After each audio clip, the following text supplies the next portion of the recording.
What would you guys say if I told you that there was an event in this world that took place over 3 continents, consisted of 31 countries being involved, had 65 million soldiers involved, 37 million dead and wounded, over 91,000 deaths by poison gas, over 6,000 ships lost, and over $186 billion in losses, was all started by a guy named Archie Duke who shot an ostrich because he was hungry.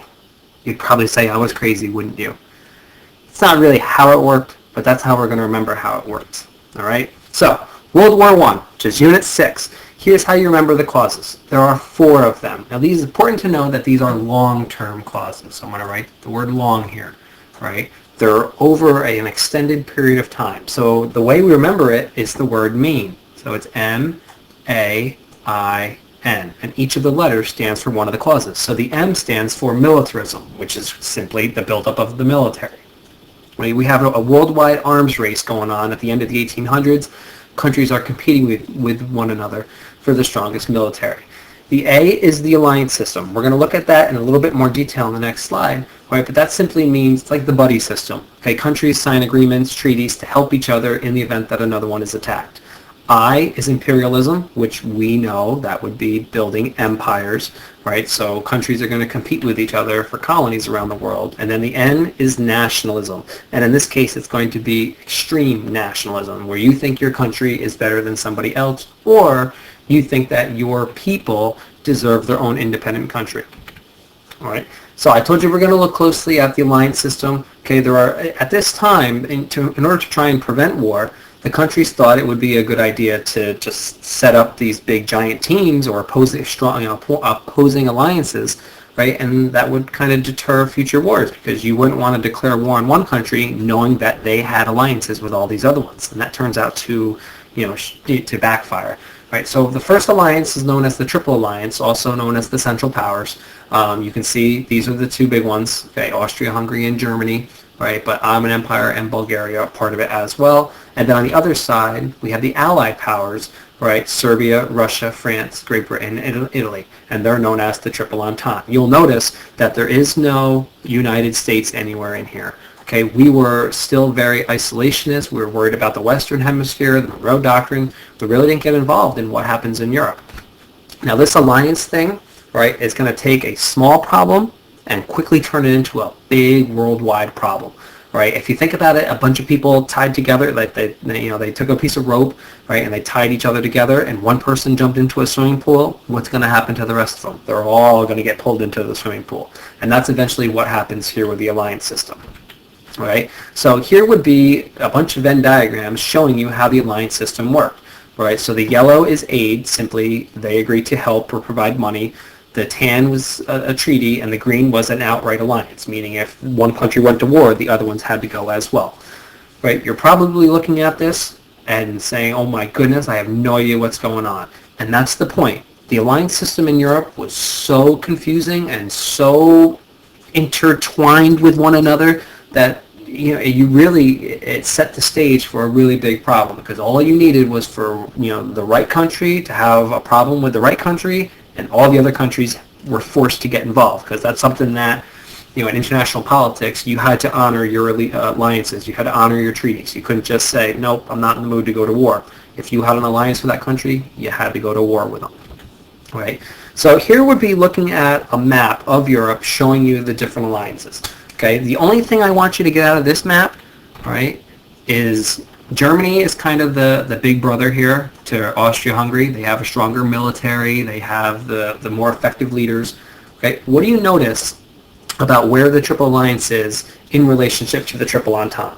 All right, you'll see United Kingdom and France are over here, and Russia is over here. Serbia is way down here. Serbia really doesn't matter in terms of this map. All right, but if you look, Germany is surrounded on both sides. So they have to fight what's known as a two-front war. They have to be able to send troops to fight on either side of its borders. Right now, that's an important note, because towards the end of World War I, something's going to happen that changes that. And it's also important because it comes back in World War II. So you need to know that at the beginning of the war, Germany is probably stronger than all 3 of these countries put together. That's how strong their military was. But because they had to fight on both sides, right? That's what makes the war last probably as long as it does. All right, so you have the 4 long-term causes. This is now going to be the short-term cause, right? And sometimes it's referred to as the spark, all right? It's the assassination of the heir to the throne of Austria-Hungary, Franz Ferdinand, okay? And that's him down here. Now you're going to see this picture again come test time. That's why I gave you the arrow. That's why I'm telling you this guy here is the Archduke. So remember when I said some guy named Archduke, right? He's the one that unfortunately gets assassinated, but still, you got to know the name, okay? So as a result, Austria-Hungary is going to declare war on Serbia. Now, if you think back to the diagram that you had before, right, Serbia was in alliance with Russia. So when Austria-Hungary declared war on Serbia, Russia had to come to its aid. And then there were countries that were allied with Austria-Hungary who now had to come to their aid. So you can see this picture here is kind of showing you the idea here. So here's Serbia. All right, and then there's Austria-Hungary, and there's Russia, and there's Germany, there's France, and England back here. All right, so basically once one country starts something, the rest of them are forced to get involved as well. But this is the spark. The other 4 were the long-term causes. So short-term, long-term. All right, World War I, completely different kind of war. All right, the technology at the time led to, people got good at hurting other people, I guess is the simplest way to look at it. So you start getting long-range artillery.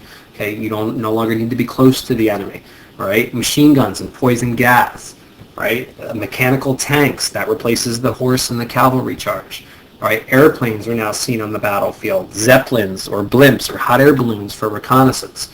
Okay, all that stuff. But this is the big piece of technology, or not really, I guess it's not really a technology, right? But it is one aspect of World War I that was not present in any others, right? That was the idea of trench warfare. All right, now here would be a picture of a battlefield. You see how they dug all these trenches in here, right? And that goes underneath that little bridge.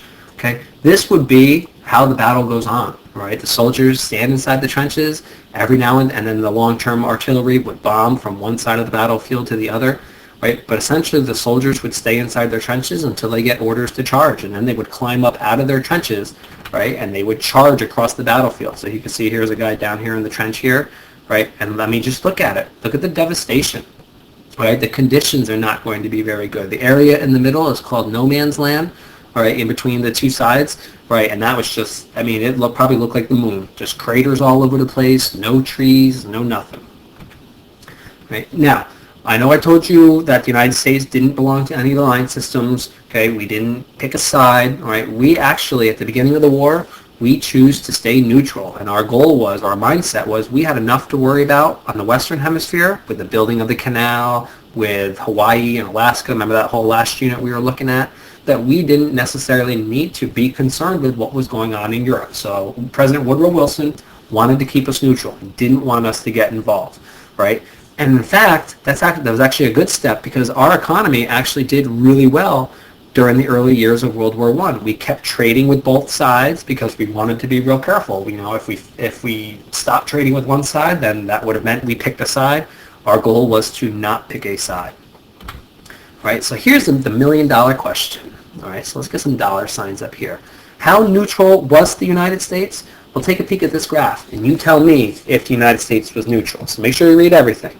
The U.S. exports to the major warring nations. So this is the money or trade, things that we send to both of the sides. So here are the allies, and here are the Central Powers. So the first year of the war, we sent $785 million, because remember it's in millions, versus $370 million. Now, they're not equal, but did we trade with both sides? Yes, we did. So there's a Y. We traded with both sides here. 1 year later, we're now 1.3. This would now be billions because it would be 314 million. 1,314 million to 30 million. So we went up here, but we went down here. Did we stay neutral? Technically we did, but we definitely favored the Allies over the Central Powers. And then the year before we enter, $2.5 billion to $300,000. So basically by the year before we get involved, we've now picked a side. All right, so you can argue that we were neutral because we traded with both sides, but you could also make the argument that we in fact favored one side over the other. Right, and then because we traded with both sides, okay, Germany, one of and we'll look at it on the next slide, but one of the tools that Germany used was U-boats, which would be essentially submarines, right? And they would blockade Great Britain, they would sink trade ships. They actually sent a warning to the United States telling us that they were going to resume, it's called unlimited submarine warfare, which basically means they're going to sink military ships and trade ships if the trade ships were found to have weapons or ammunition. So the German embassy was telling the United States that, if we travel on a ship of one of our ally or one of their enemies, right, we're doing so at our own risk because they're going to sink it. And what happens a little bit later? We have I just told you about submarine warfare. Okay, this is 6 and 7, right? Is they actually sink a British passenger ship, or it's called the name of it is the Lusitania, and there are actually American citizens on that ship, 128 of them. So out of the over 1,000 people that died, right, a healthy chunk of them were American. So you can imagine how Americans are going to feel, right? They're going to want to get involved in World War II, declare war on Germany, but Woodrow Wilson still keeps us neutral. Right, here would be a couple pictures of U-boats, right, sinking trade ships, things like that. Okay, I would actually find it to be incredibly scary because it's one thing to see your enemy, it's another thing when the enemy's underwater and you can't see them. Right, so it was probably the most effective tool that the Germans used in World War I. Right, and then this would be a picture of Great Britain showing the blockade. Right, the German U-boats kept them from, kept ships from coming back and forth to Great Britain. Right, now like I said, a lot of people wanted to get involved. Woodrow Wilson still trying to keep that neutral stance. Right, encourages or urges people not to get involved. Germany promises to not sink any more trade ships. Right, but then eventually Germany realizes that that's their best chance at winning the war, so they continue with it. So the U.S. still not going to be happy. All right, because we're at risk now because we trade with both sides. Right, and then this is kind of the last straw. So if we look at the pathway of the U.S. getting involved in World War I, it's going to be the Zimmerman Note, sometimes referred to as the Zimmerman Telegram. All right, now Germany realized that eventually the United States was going to get involved. There was just no ifs, ands, or buts about it. So Germany tries to convince Mexico, the country directly to the south of us, that if the United States gets involved in the war, that they should declare war on the United States. Right, and then Germany would send them troops, would send them money, would help them, and in return, right, Mexico would get all of the land that they lost to the United States. So Texas, Arizona, California, all that stuff you looked at in 7th grade, right, they would get all that land back. So this cartoon shows a German soldier. Okay, you can tell by the spiked helmet, and this would be a Mexican soldier. You can tell by the sombrero, right, making that secret agreement. And what happens is the British intercept it, and of course they need the United States to get involved, so they run right to the United States and they say, "Ooh, look what we found," right? And then as a result, a little bit later, right, President Woodrow Wilson says, we need to get involved in this. The world must be made safe for democracy was like his rallying cry, and democracy around the world needed the United States. So at that point, the United States is officially in. Right, and then the last thing I want to look at, and it's really good timing that the United States gets involved, right? Because Russia, which was part of the Triple Alliance, right, they actually back out of World War I right before the United States gets involved, or right, they kind of overlap each other, right? I'll look at a map on the next slide so we can kind of put 2 and 2 together. But there's the Communist Revolution, which comes into play a little bit later on when we do the Cold War, right? Which means, basically the people in Russia were unhappy with the government. They overthrew it, and then one of the first things the new government had to do was withdraw from World War I. Right, now this came at the perfect time for the Allies because once Russia left, sorry, Mrs. Elston wouldn't like my English. Right, once Russia left, the Germany could just here we go. And once Russia leaves the war, Germany no longer has to fight that 2-front war. They can just send all of their troops this way. So it's kind of like the Triple Entente, the Allied powers, they need the United States to get involved, and they need them to get involved quickly, right, before Germany overruns them. Okay, so the important things you needed to know: the 4 causes, the spark, the alliance system was a biggie, and then Russia leaving World War I. Okay?